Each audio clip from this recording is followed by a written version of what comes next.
My name is Ken Mercer. I'm 43 years old. I'm a civil engineer. I've spent my entire career calculating exactly how much pressure a structure can take before it fails, and I want you to understand something important before this story even begins. The most dangerous man in any room is not the loudest one. It's the quiet one who's been documenting everything. Here's what nobody tells you about the moment your life splits in half. There's no dramatic music. There's no slow motion. There's no warning text from the universe saying, "Pay attention. This is the one." For me, it was a Saturday night, 11:47 p.m., flat on the hardwood floor of my mother-in-law's back porch, staring at a ceiling fan spinning lazy circles above my head, completely unable to move my legs. And my wife, the woman I had stood beside at an altar 7 years earlier and promised everything to, looked down at me, and the first words out of her mouth were not, "I love you," or "I'm scared," or "Somebody help him." She looked me dead in the eyes and said, "Walk it off. Stop being a baby." I couldn't walk anything. I couldn't walk at all. And in that exact moment, lying paralyzed on that floor while her brother stood at the edge of the porch with his arms crossed and smirked at what he'd done, I made a decision. Not an angry decision. Not an emotional one. The same kind of decision I make when I'm standing in front of a building with a compromised foundation. Calm. Methodical. Absolute. What happened to that family over the next 11 days? The criminal charges, the civil lawsuit, the house that had to be sold, the social media account that got destroyed, the plea deal, the prenuptial agreement my wife had laughed off as unnecessary. None of it was luck. None of it was accident. Every single piece of it had been quietly, carefully, patiently built by me years before that night ever happened. Stay with me, because this story is not just about revenge. It's about something far more important. It's about what happens when you stop reacting and start preparing. And it's about the one thing every person in your life who underestimates you is counting on you to never do. Let me take you back to the beginning, because this story doesn't start on that porch. It starts 7 years earlier, the first time I sat down for dinner with the family my wife came from, the Castleworths. Sandra Castleworth, my mother-in-law, ran her household the way certain people run everything, like she was doing everyone else a favor by allowing them to exist in her proximity. Her son, Derek, was the kind of man who peaked at 22 playing college ball and had been furious about it ever since. Her other daughter, Renata, the birthday girl who would later stand over my paralyzed body and tell me I was ruining her evening, had the particular talent of making cruelty look like casual conversation. 7 years of this. 7 years of holiday dinners where my job was politely discussed, with the tone people reserve for hobbies they consider slightly embarrassing. 7 years of Derek looking at my truck the way you look at a stain on carpet. 7 years of Sandra smiling at me with every muscle in her face except the ones behind her eyes. I want to be clear, I am not a dramatic person. I don't catastrophize. I don't collect slights and nurse them into grudges. But I am an engineer. And engineers notice load-bearing structures. They notice where the cracks are forming. They notice, very specifically, when a system has been compromised from the foundation up. The first time Derek put his hands on me, we were at a summer cookout at Sandra's house. I was standing at the grill, tongs in hand, and Derek came from behind, full force, both hands, and shoved me hard enough that I stumbled forward and nearly put my palm directly on the burner. He laughed. His buddy laughed. My wife was inside and didn't see it. And I turned around, looked at Derek Castleworth very steadily, and I said nothing. But I went home that night. I took a photograph of the bruise forming on my forearm. I wrote down the date, the time, who was present, what was said. I signed it. I dated it. Noted I thought. Noted and filed. Because here is the thing about men like Derek Castleworth. They are very brave in the moment. They are very confident that nothing is ever going to come back around. They have done this before, gotten away with it before, and so they walk through the world with the specific arrogance of someone who has never once experienced real consequences. That arrogance is a structural flaw, and structural flaws, given enough time and the right conditions, always fail. What I have not told you yet, what nobody in that family knew, is that 6 weeks before Renata's birthday party, I sat down in the office of a man named Thaddeus Birch. Thaddeus has been a civil and criminal attorney for 23 years. He has an office downtown, good coffee, and the patient eyes of a man who has spent 2 decades listening to people describe problems that were entirely preventable. I brought him a folder. Inside that folder, dated photographs of the forearm bruise. Screenshots of 3 separate text messages Derek had sent me over the preceding months, each one more aggressive than the last, each one preserved with its full metadata intact.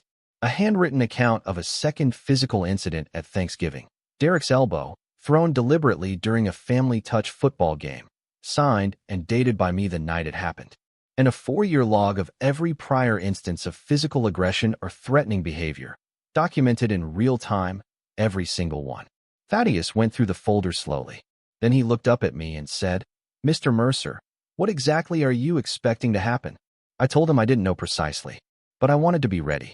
He told me I was already more prepared than 90% of people who walked through his door after something bad had happened to them. Then he told me to keep documenting, handed me his direct number, and charged me for 2 hours of consultation, worth every single dollar. What Thaddeus also did, within 48 hours of that meeting, was locate a man named Patrick Hale. Patrick had been Derek's neighbor 2 years earlier. I had heard Patrick's name once, at a cookout 3 years ago, when he pulled me aside quietly and said, "Watch yourself with that brother-in-law of yours." He put me in the hospital. The family pressured me into settling. I've regretted staying quiet ever since. I had written that down, too. Patrick Hale had been waiting for a reason to stop being quiet. His statement was sitting in Thaddeus Birch's office before Derek ever walked into a police station. Now let me tell you about Marcus Webb. Marcus has been my closest friend since we were both 20 years old, sharing a bad apartment and figuring out who we were going to become. Marcus is now a senior detective. He texted me that afternoon around 5 o'clock. "You sure you want to go tonight? Say the word. I'll come with you." I told him I was fine, that it was just a birthday party, that I was a grown man who could make small talk for 3 hours. I would regret that, but not for the reasons you'd think. We arrived at Sandra's house at 7 on the dot. Her colonial home in the kind of neighborhood where people argue about HOA paint colors and power wash their driveways on Sunday mornings like it's a spiritual practice. Sandra treated that house like a museum exhibit of her own significance. There were maybe 30 people there. My wife, Claire, dissolved into the family the way she always did at these gatherings, like sugar into warm water, laughing, moving from room to room, becoming someone slightly different than the woman I drove there with. I found a position near the back porch, got a drink, and prepared to endure. Derek found me within 10 minutes.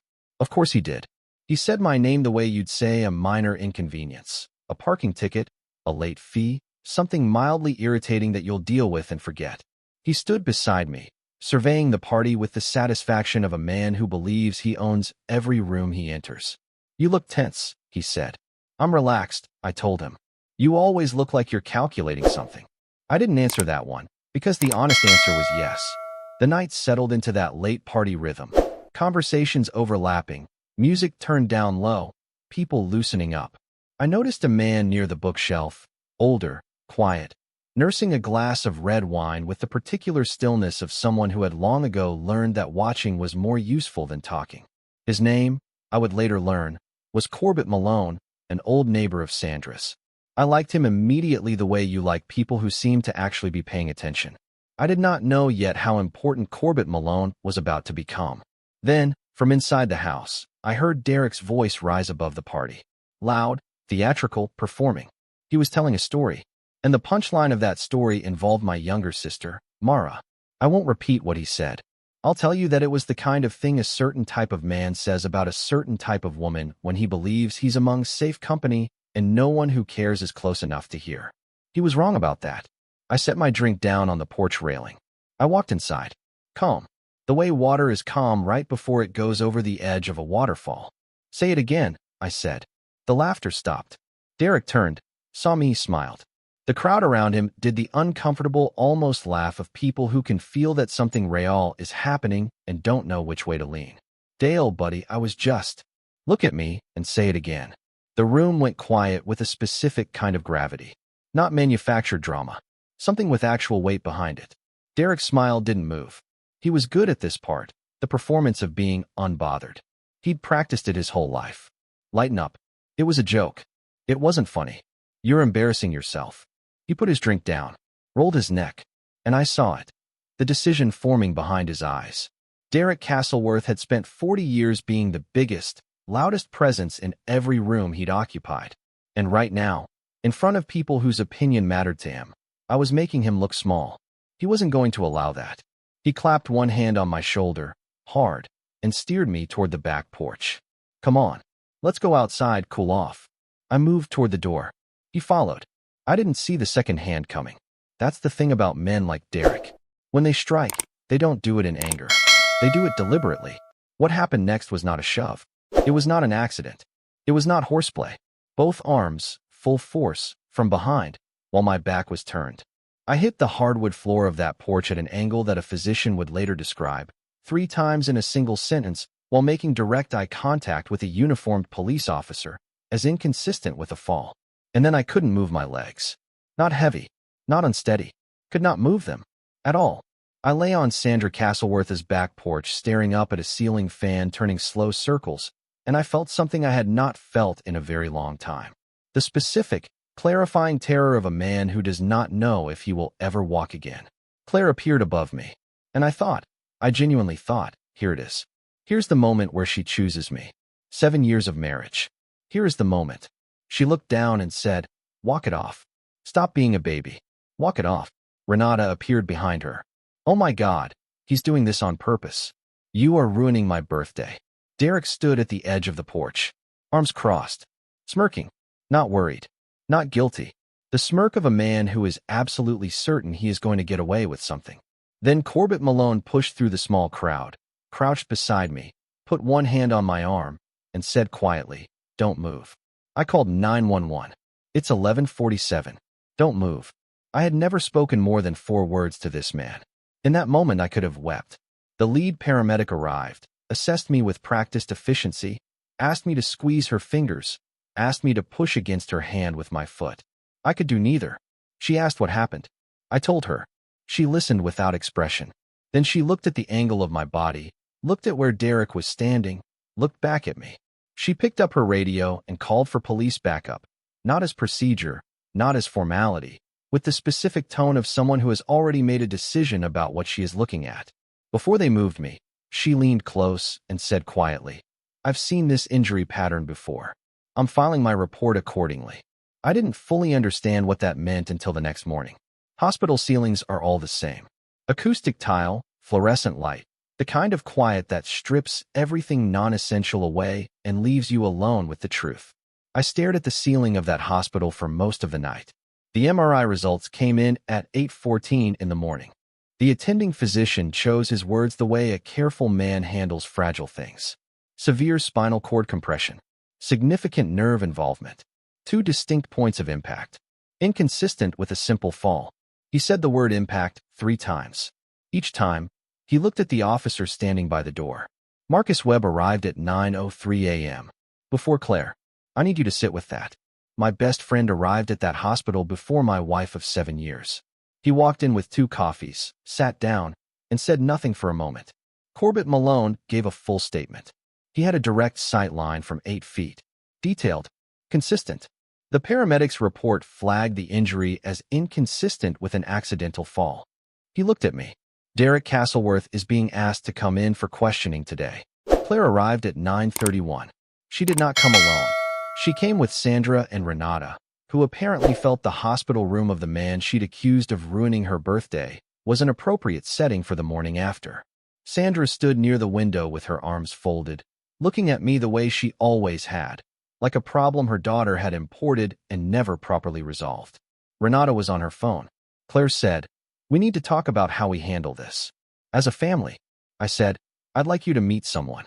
Marcus stepped out of the bathroom. He had simply been waiting, because he is a patient man with excellent instincts. His badge was visible on his belt. This is Detective Webb. He's been briefed. The temperature in that room dropped by about 15 degrees. Nobody said a single word. It was the most complete silence I had ever heard in my life. Here is what the Castleworth family did not know. Sitting in that hospital room, trying to compose themselves. Patrick Hale's statement, documenting prior assault, establishing a pattern, was already in Thaddeus Birch's office. Corbett Malone's witness account was on record. The paramedics' report had flagged the injury. And the prenuptial agreement that Claire had laughed off 7 years ago as quaint and slightly insulting was filed, notarized, witnessed, and airtight. Thaddeus described it later as surgical. I'm told Claire's attorney said this with the tone of a man who has examined the other side's foundation and found it load-bearing in every place that matters. Derek was formally charged. The prior incident with Patrick Hale elevated it from a single event to a documented pattern of behavior. His attorney went very quiet when that came into evidence. The Youth Football League placed him on indefinite administrative leave. Their statement used the phrase commitment to the safety of our young athletes twice. Renata had filmed part of that night on her phone. Not the lead-up, just the aftermath. Me on the ground, Claire telling me to walk it off, Corbett crouching beside me. She'd filmed it the way people film things when they think something embarrassing is happening to someone they dislike. For the group chat. For the laugh. That 17-second video became Exhibit A. It also found its way, through channels entirely outside my involvement, to people who found it as illuminating as the court did. Renata's social media presence, which had included a smiling selfie posted at 11:52 p.m. on the night in question captioned, "Best birthday ever," underwent a significant audience adjustment. She eventually disabled her comments section entirely. Sandra's home, that colonial museum of her own importance, it's listed now. 11 days after I hit that floor, Derek Castleworth accepted a plea deal. Marcus drove me to the rehabilitation center. Thaddeus met us in the parking lot with a briefcase and an envelope. The civil settlement covers your medical costs, rehabilitation, lost income, and damages, he said. Then he paused the way attorneys pause before saying a number. It's an annoying amount. For them. 8 weeks after that, I walked out of the rehabilitation center on a Tuesday morning under a sky that couldn't decide between gray and blue. I walked out under my own power, with a cane I planned to be done with by Christmas. Marcus was waiting with 2 coffees, because he is a reliable man in that precise way. Claire came to see me once, in the rehabilitation center, before the divorce was finalized. She sat across from me and said, "I should have told you about Derek a long time ago. I thought if I just kept the peace." I said, "You kept his peace, Claire. Not mine." She didn't have an answer. She left. That was the last real conversation we ever had. I want to leave you with the actual lesson here, because this is not a story about revenge. I am not a vindictive man. I am an engineer from the East Side who grills on weekends and once spent 3 hours helping a neighbor look for his missing dog. I do not lie awake dreaming about other people's downfalls. But here is what I know to be absolutely true, and I want you to carry this with you. The people who underestimate you are counting on one thing, that you will react before you're ready. They are counting on you to get emotional, to make noise, to respond in the moment in a way that makes you look unstable and them look reasonable. That is the entire strategy. They have been running it for years. They are comfortable with it. They have gotten away with it before. The moment you stop reacting and start preparing, quietly, patiently, methodically, you have already won. You just have to wait for the right conditions. I had been building my case for 4 years before that porch. Every photograph, every screenshot, every signed, dated account, every conversation with Thaddeus Birch, every name I noted and filed. I did not do any of this with certainty that something would happen. I did it because I was paying attention, because I respected myself enough to document the truth, even when no one else was looking. The night I drove home from Crestline Industrial Group, windows down, a text from an unknown number sitting in my pocket that made me smile for the first time in 8 weeks. I didn't feel triumphant. I felt something quieter and more solid than that. I felt like a structure that had been tested at its load-bearing points and had not failed. Some things don't need to be announced to be complete. Some conclusions belong only to the person they happen to. I put the phone in my pocket, started the truck, and drove home. And I want you to remember this. The quietest person in the room is often the one who has already done the most work. Pay attention. Document everything. Trust the process. And never, not once, let them see you calculating.